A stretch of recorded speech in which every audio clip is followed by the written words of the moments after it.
Hello and welcome back to Live Vedanta, a podcast about simple living and high thinking. We're finishing up our series on Bhagavad Gita 101 before we start our next season. In case you missed it, registration is now live for Chinmaya Mission Niagara's courses and communities that meet weekly. So if you're craving an opportunity that is live, I encourage you to take a peek at chinmayaniagara.com. We have weekly learning opportunities for college students. We have opportunities for high school students. We have opportunities for kids in elementary school. And of course, a whole array of self-development opportunities for adults of all ages. Okay, so what are we getting up to in this episode? Let's start with a quote all of us might have heard of. Hold on to what you can control, but let go of what you cannot. How can we actually practice this? In this episode of Bhagavad Gita 101, Vivekji teaches us 2 verses that can guide us on this journey to freedom.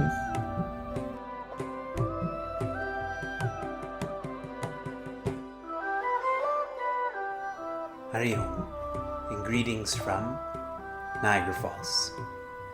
A health tip that I've been hearing a lot about lately is eat less and move more. You've heard this before. Eat less and move more. Is that happening for you?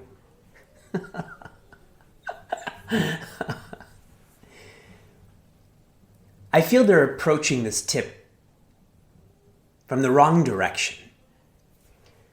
When someone is told to eat less, there's no incentive to that. The same tip, but presented with insight. Not for the body, but for the mind. When your heart is full, your stomach is full. Do you all agree? When you're happy, you don't have this inclination to snack, to eat excessively. Our course is on Gita with a focus on applied or application. The applied part has been through exploring the essence of Srimad Bhagavad Gita in a simple way, in a relatable way. We've been doing this through dialogues, through reflections. As we complete our course, I hope, from when we began in September to now we're in the beginning part of May, that your heart feels more full, that you're more large-hearted. In April, we focused on applied Gita in challenging, all that is challenging, and we began with chapter 15, shloka 16, or verse 16. This verse talks about the different perspectives that exist in every challenge. You've all heard there's 2 sides to every story, right? When there's an argument, there's 2 sides to that argument. The same applies to challenges. There are 2 perspectives, actually 3 perspectives to every challenge. And the higher your perspective is, the less challenging that circumstance is. We continued to chapter 11, verse 33. We were told to evolve from doership to instrumentship. This past Monday, I facilitated a workshop for a working group at Intel. And one of the thoughts I shared with them, I presented this as a mission statement. When you speak to corporations, you have to package Bhagavad Gita differently. So it's a mission statement. Hold on to what you do control. Let go of what you do not control. That was their mission statement. If you can understand and appreciate this mission statement, you become an instrument. You focus on your responsibilities and you let go of what's not your responsibility. Less challenges. We continued to chapter 6, verse 23. In chapter 6, verse 23, we came to understand and appreciate that we are very much attached to sorrow. We find this makes us real, makes life interesting. And this verse was teaching us to feel enough sadness and anxiety and stress, enough complacency. Challenges come into our lives to encourage us to introspect. This is a lovely verse, and I feel we can all really relate to this, live this. Whenever you have a tough day, so every day, yes? That is a message from creation, and that message is from creation, but really transmitted by the Creator to introspect. Why are you here? And finally, we moved on to chapter 6, verse 43. And we studied why we're living in the home that we're living in, with the family that we're living with. Swami Chinmaya has shared, keep smiling. And people like to say it, they like to write it. But that's only possible if you keep learning. As soon as you stop learning, you stop smiling also. And this verse was helping us to know that our learning is not determined by our body. Isn't this the case? There's many I've not even physically met before. And week after week, you're still learning from this stranger.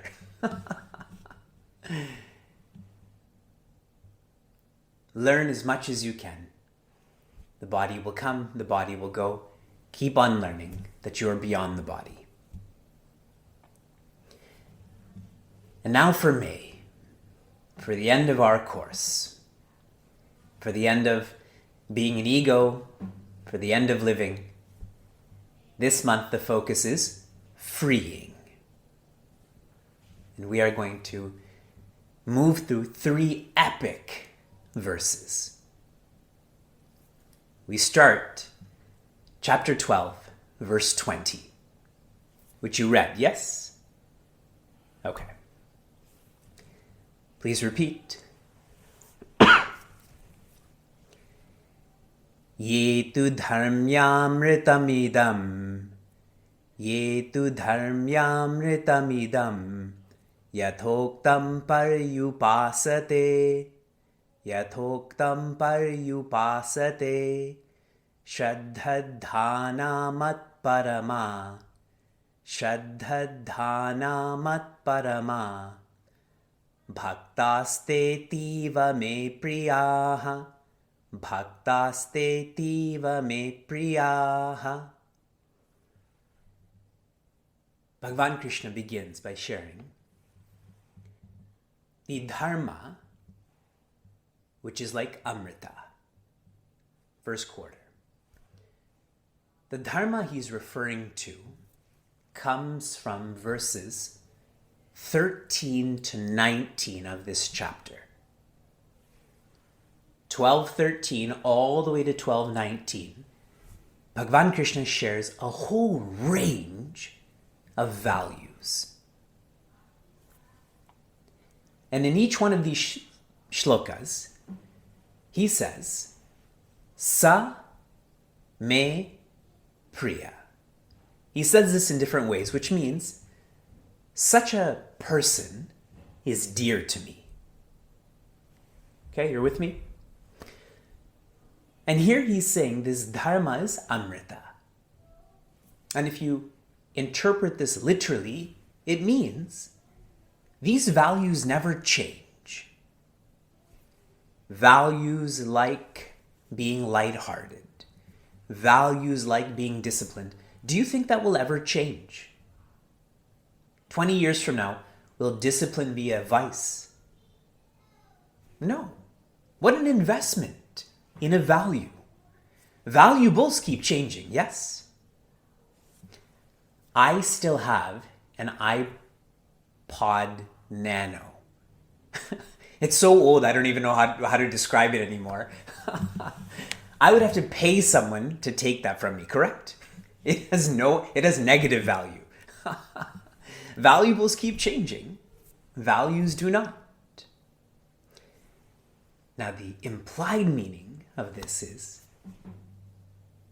when one lives these values, that is Amrita.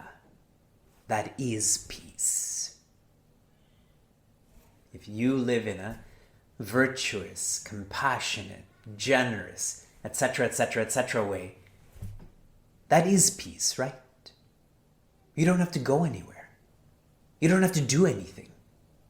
You're living this. And Bhagavan says the very same message in the next chapter, and we study that verse. In chapter 13, he says, the values that I just referred to is knowledge. If you have these values, you have knowledge, you are enlightened.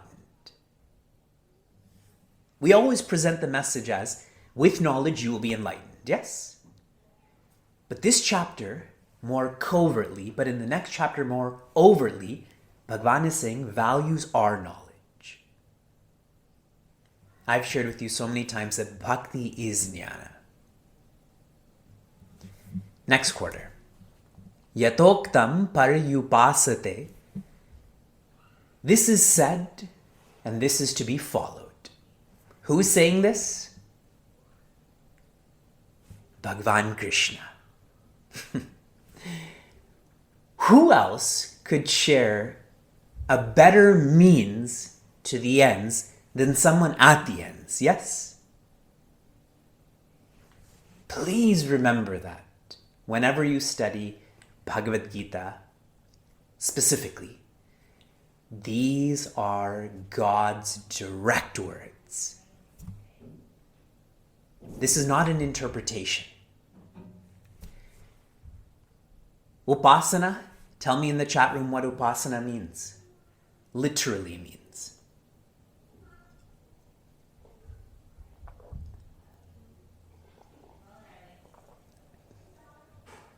Worship.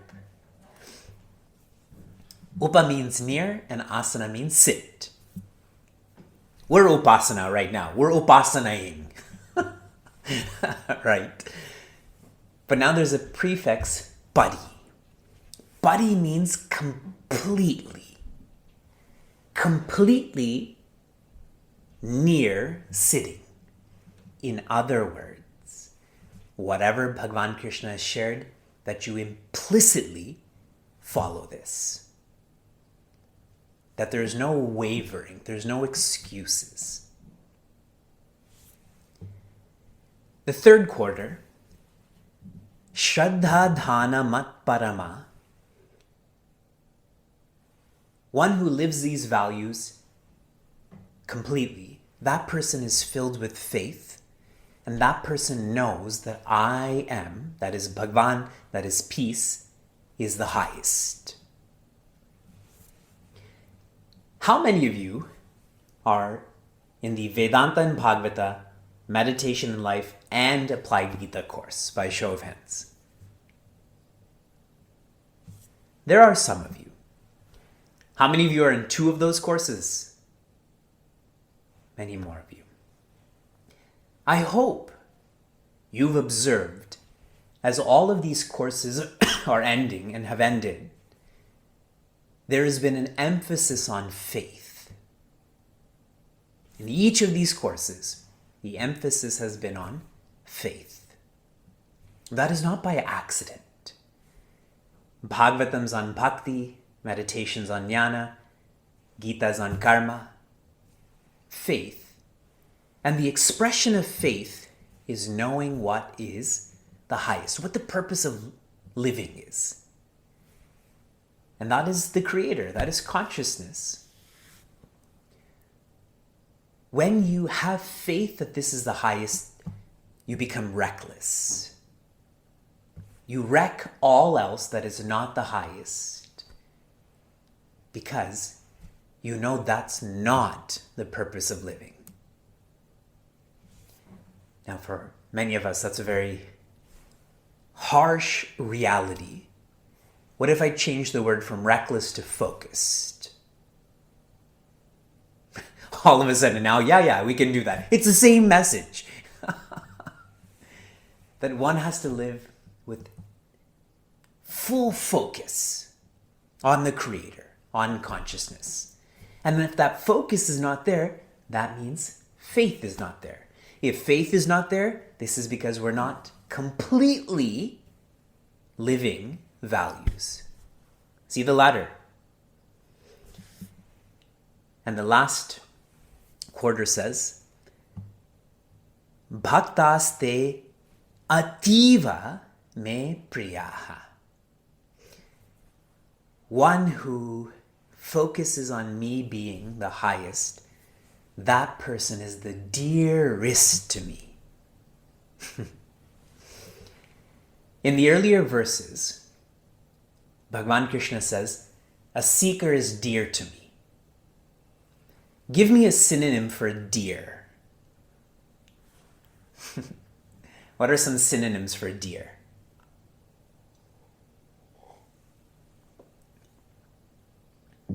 Fond, love, honey, sweetie. We have someone in our courses. Her name is Sweetie Trivedi. I'm going to change my name to Dear. Shri Dear. Dear G.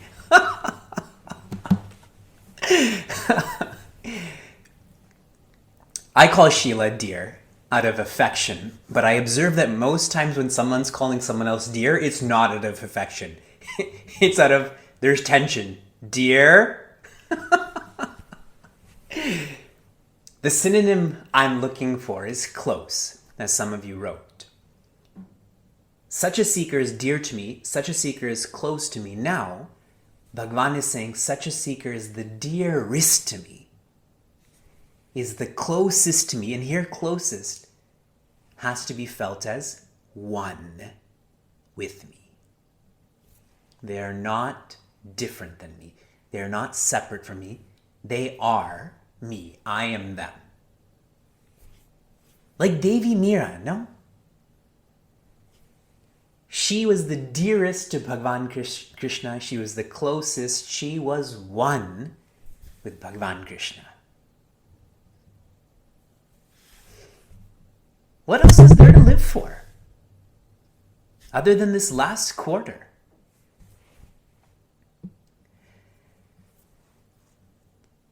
If I can share a summary thought, even though all of this is amazing and doesn't need to be summarized. Every month, I write a message for the Chick West e-newsletter.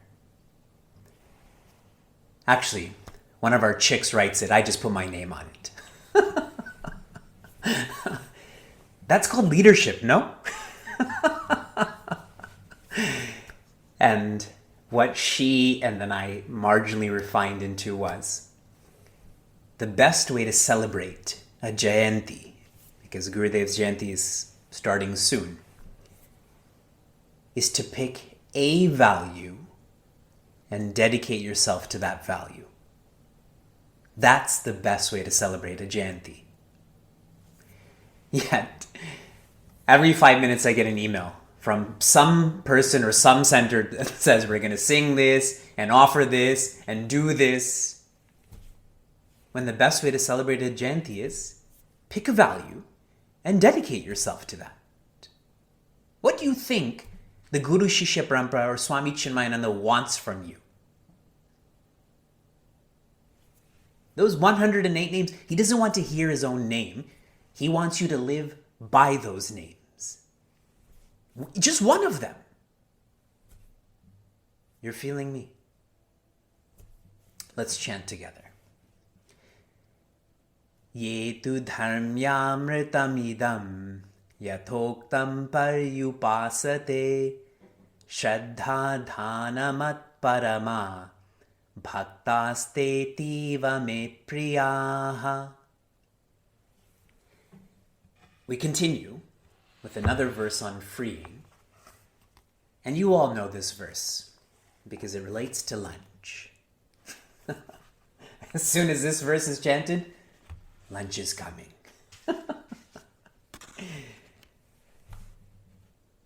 This is the last teaching verse of the entire Bhagavad Gita. The first teaching verse is chapter 2, verse 11, and the last teaching verse is chapter 18, verse 66. All before that and all after that is, I'm going to say this for you to interpret politely, formalities.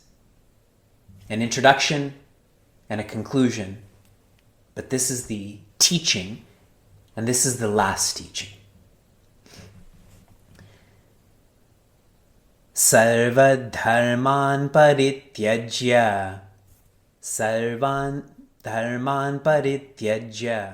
mamekam sharanam vraja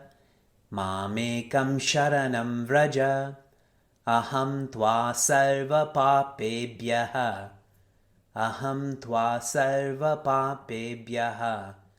mokshayishyami ma shuchaha.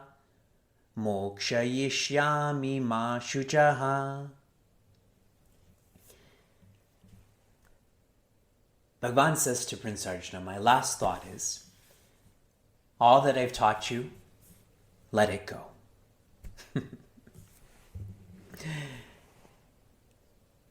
Here, the word dharma has to be looked at in two ways. The lesser way is, let go of engaging in actions for a result. Let go of engaging in actions for a result. If you read the translation literally, it says acts of righteousness.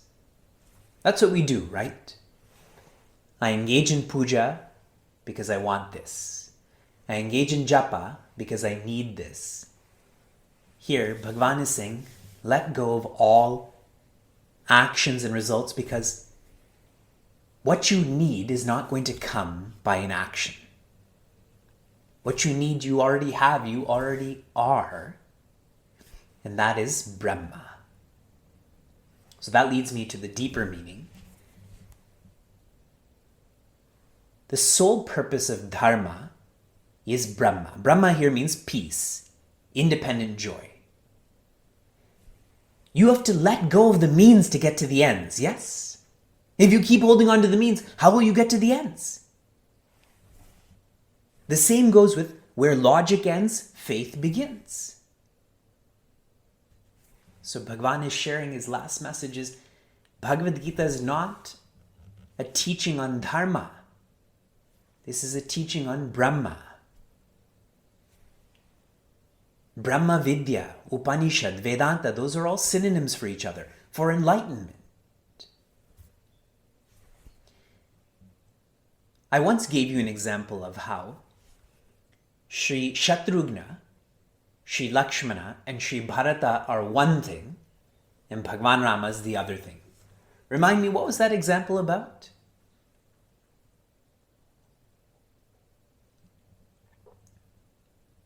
This may have been near Deepavali. I can say anything right now and you'll smile and nod. Yes, Vivekji, I think you're right.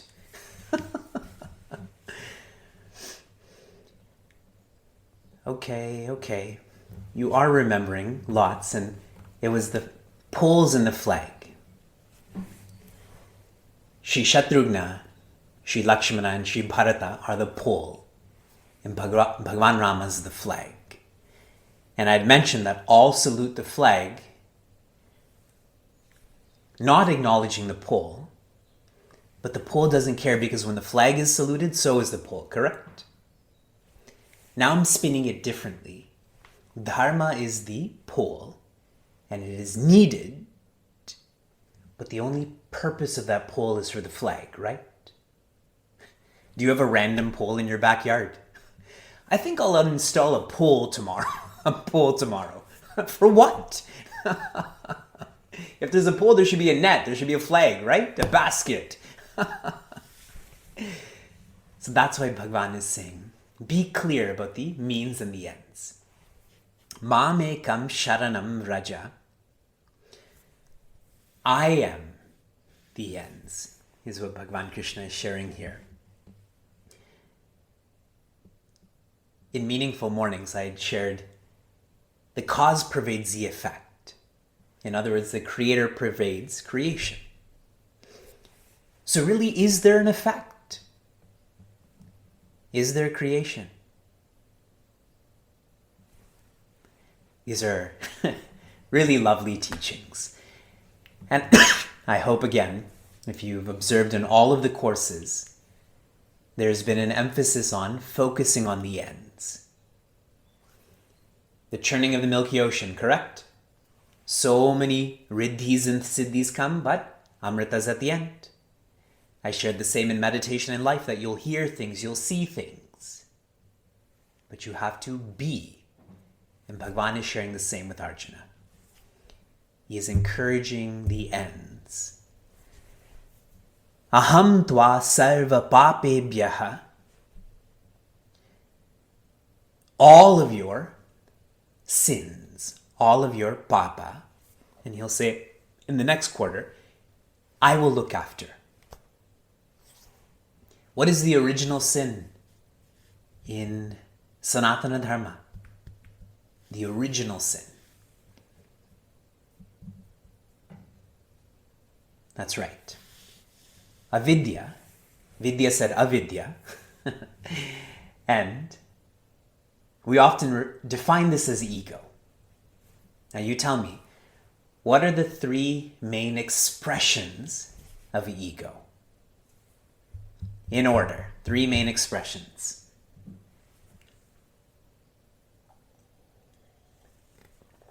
Every class is pariksha.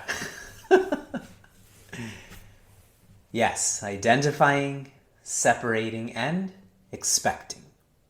These are the three expressions of ego or avidya. These three verbs, identifying, separating, and expecting, are indicative of dvaita. Indicative of dvaita. You expect from others. You're separate from others. You identify with yourself only in reference to others. So all of this is really dvaita. And so Bhagavan is sharing, you tune into me. Paryupasate. And what happens is creation merges with the creator. And now we'll go back to Upadeshasara. When the creation and creator come together, what happens? There is only consciousness. The creator depends on creation, the creation depends on the creator, but if they become one, there's only consciousness then. Is this still a lunchtime shloka?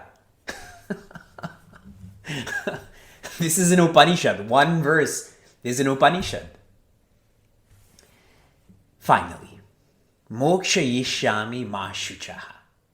And I want you to listen even more carefully to this quarter.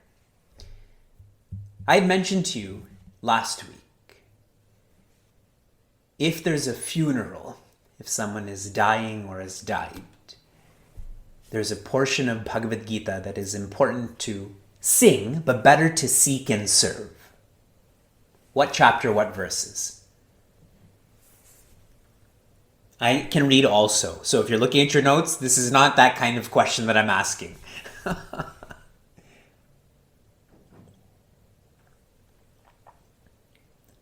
Chapter 8 is fine, but it is chapter 2, and the verses 11 to 30. That's 20 verses.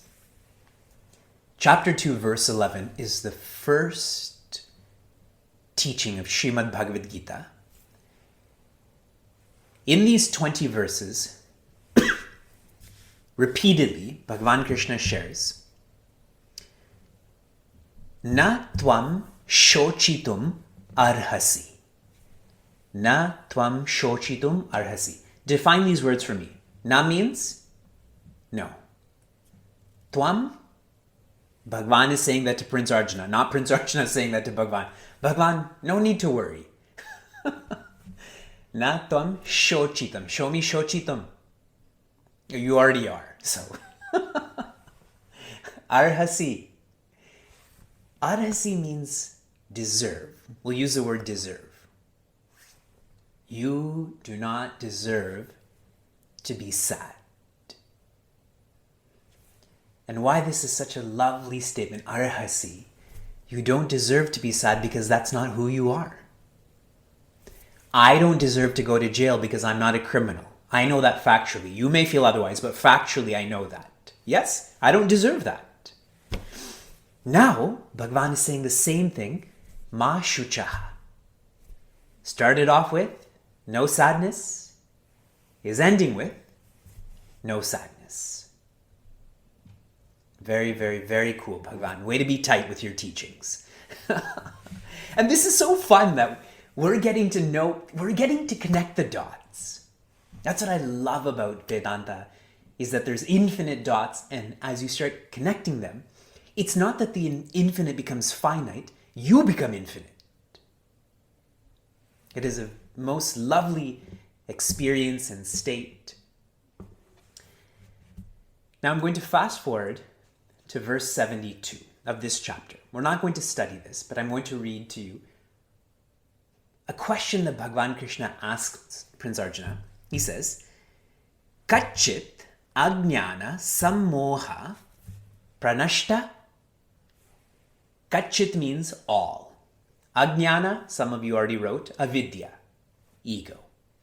Sammoha, confusion. Okay, here's another form of pariksha for you. What was the first verse and chapter that we took up in this whole course? Chapter and verse for the entire course. This is our 34th verse that we've studied together. Yes, chapter 2, verse 7. And Prince Arjuna says, I am confused.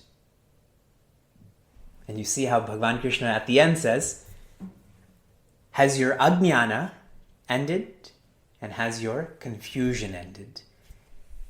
And in verse 73, he obviously says yes. You're all thinking, what does Prince Arjuna say? What's the point of studying Bhagavad Gita if he says no? He obviously says, my moha is annihilated. That's what moksha is. You want to know what moksha is in the most tactile way?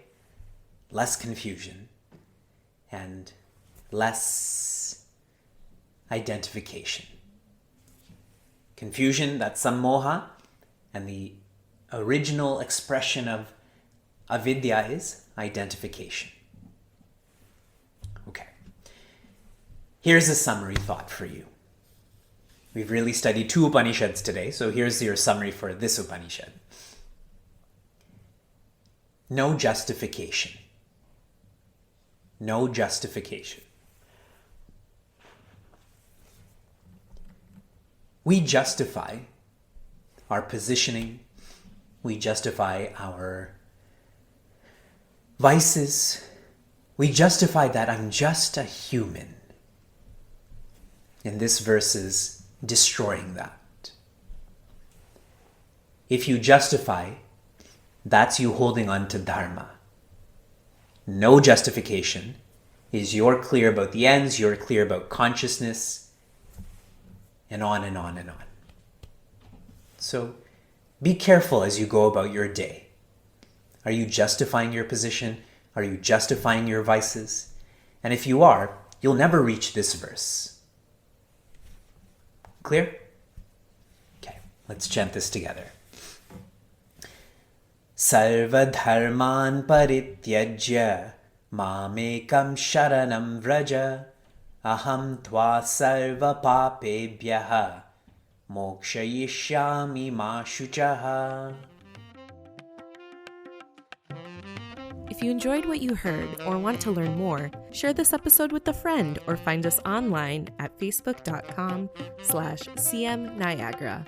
For those on the journey of self-development, Chinmaya Mission Niagara provides a community forum for seekers to listen, reflect, and contemplate. This podcast is produced by the Young Adults of Chinmaya Mission, an international nonprofit working to transform individuals through the knowledge of Vedanta. Until next time, inspire, love, be.